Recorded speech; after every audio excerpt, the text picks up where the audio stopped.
नेता प्रतिपक्ष टीकाराम जूली ने आरोप लगाए हैं कि विधानसभा के सत्र के समापन तक प्रदेश सरकार घिरी रही। प्रश्नकाल में उनके मंत्री जवाब नहीं दे पाए।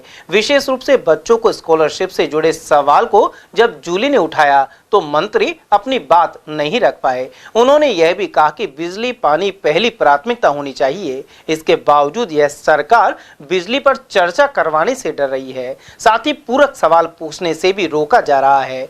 उन्होंने यह भी कहा कि कोचिंग के लिए लाया गया विधेयक भारत सरकार की गाइडलाइन को पूरा नहीं कर रहा और इसके जरिए छोटे कोचिंग वालों पर शिकंजा कसने की तैयारी है। नेता प्रतिपक्ष ने भाजपाइयों पर हेट स्पीच के आरोप भी लगाए। विधानसभा के इस सत्र का आज अंतिम दिन है और जो सरकार पहले दिन घिरने लगी थी वो आज तक भी घिरती आ रही है। आज भी आपने देखा होगा प्रश्नकाल के अंदर इनके मंत्री जवाब नहीं दे पाते हैं और विशेष रूप से बच्चों से जुड़े हुए प्रश्न के जवाब में जब मैंने स्कॉलरशिप का पूछा कि कॉलेज स्तर पे कितने बच्चों की स्कॉलरशिप पेंडिंग है तो मंत्री जी बता नहीं पाए। मैंने पूछा 24-25 और 23-24 दोनों ही सत्रों की SC, ST, OBC, MBC, SBC, EWS की कितनी स्कॉलरशिप पेंडिंग है। मंत्री जी कह रहे मैं लिख के लाया हूं, मैं घर आके बता दूं। ये तो अच्छा है कि घर आके बता रहे हैं, पर हकीकत आप सब लोग समझ रहे हैं। अगर आंकड़े होते तो मंत्री जी तुरंत बताते। यही सरकार की हालत है। सबसे महत्वपूर्ण बात मैं कहना चाहूंगा, बिजली पानी सरकार की सबसे पहली प्राथमिकता होनी चाहिए, लेकिन ये सरकार बिजली पे चर्चा कराने से बच रही है और बिजली पे चर्चा ही नहीं, सप्लीमेंट्री प्रश्न पूछने से भी हमें रोका जा रहा है। अध्यक्ष जी कह रहे हैं कि ये तो एक विधानसभा का इलाका का मामला है। ये विधानसभा का सदन का अधिकार है जो नेता प्रतिपक्ष को दिया हुआ है, वो कहीं भी पूछ सकता है। तो चूंकि मंत्रियों को बचाना है, मंत्री फंसे नहीं। आज इन लोगों की क्या तैयारी है बिजली को लेकर, पीक आवर्स में क्या स्थिति रहेगी। बार बार हमारी समय पे सवाल उठाते हैं। अब तो 1.5 साल होने को आ गए इनको कि आप लोग महंगी बिजली खरीदते थे।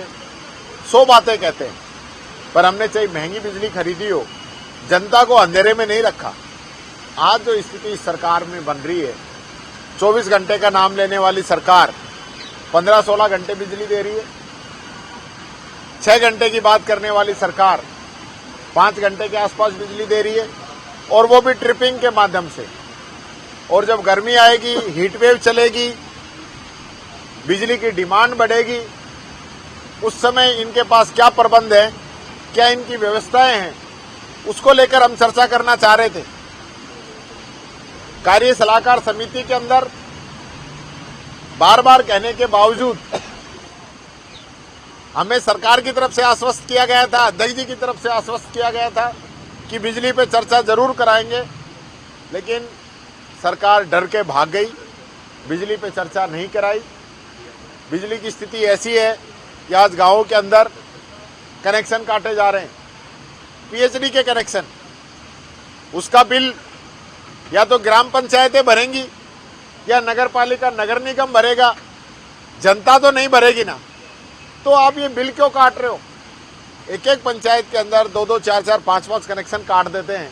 पूरा गांव त्राहिमाम करता है और ये लोग आज सत्ता के नशे के अंदर चूर हैं, इसलिए इनको जनता की आवाज़ समझ में आ नहीं रही है। मैं ये कहना चाहूँगा, यही वो जनता है जो राजनीति के अंदर हमारी माई बाप होती है, लेकिन सत्ता के अंदर आते हम लोग इनको भूल जाते हैं। इसका सबक आने वाले समय में जनता इनको जरूर सिखाएगी। सर, पूरक प्रश्न को लेकर गतिरोध देखने को मिला था विधानसभा में। देखिए, सप्लीमेंट्री पूछना मेरा अधिकार है, विपक्ष का अधिकार है, जो आसन के द्वारा ही तय किया गया है। आपने 3 पूछ लिए, 4 पूछ लिए, 5 पूछ लिए, इससे कोई मतलब नहीं है। आप यहाँ कोई क्लास चल रही है क्या जो सत्ता पक्ष जवाब दे दे, कोई पूछे ही नहीं और सब ठीक हो गया? यहाँ कोई किताब पढ़ने के लिए, आंसर पढ़ के बांटने के लिए थोड़ी आते हैं। यहाँ जो भी क्वेश्चन लगता है उसका मैसेज पूरे राजस्थान के अंदर जाना चाहिए। मंत्री का विभाग में क्या काम है ये भी पता चलना चाहिए जिस माननीय सदस्य ने क्वेश्चन लगाया है उसकी गंभीरता क्या है, उसका फायदा पूरे राजस्थान को जो लोगों को मिलना चाहिए, उस चीज पे तो ध्यान नहीं है। बस चलो चलो चलो जल्दी चलो जल्दी चलो, कोई बस थोड़ी निकल रही है, 2 क्वेश्चन कम लग जाएंगे।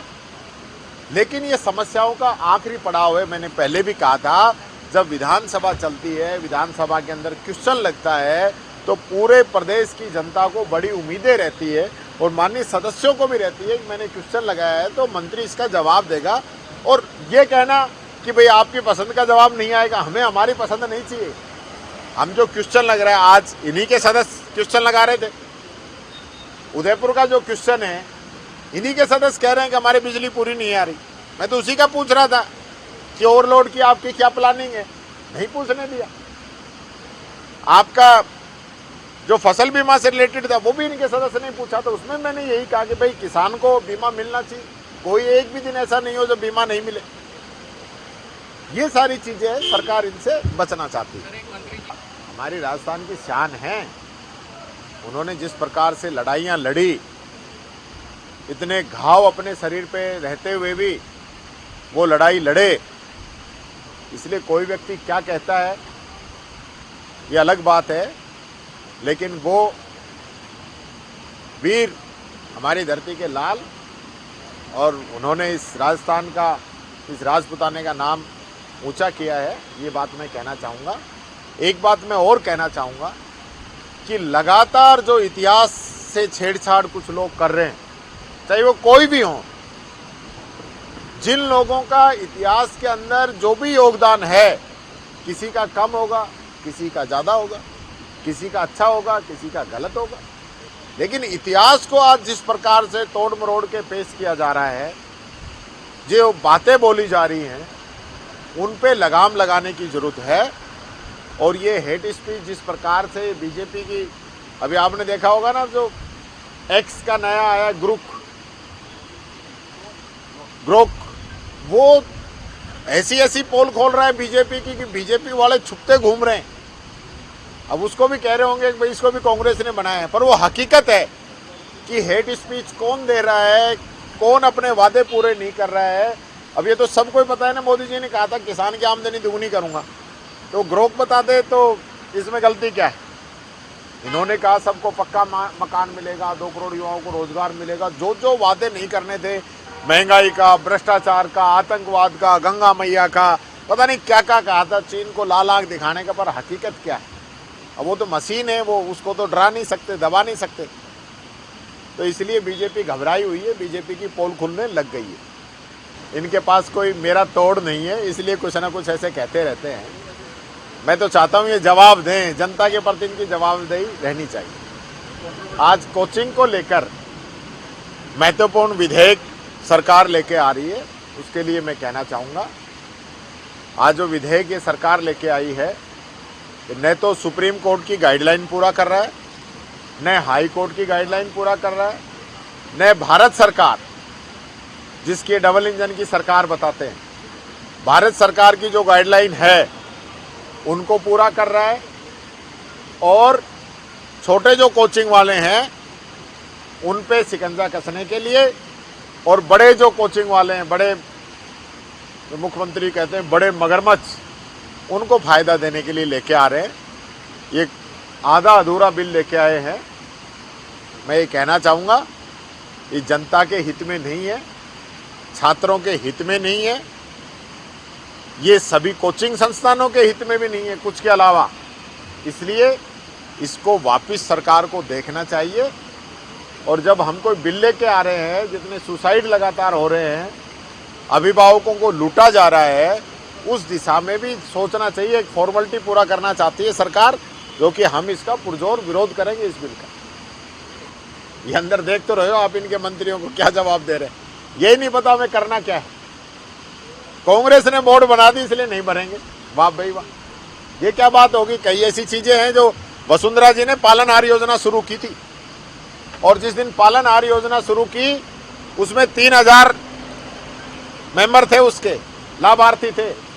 हमारी सरकार ने उसको बढ़ा के 6.25 लाख पहुंचा दिया।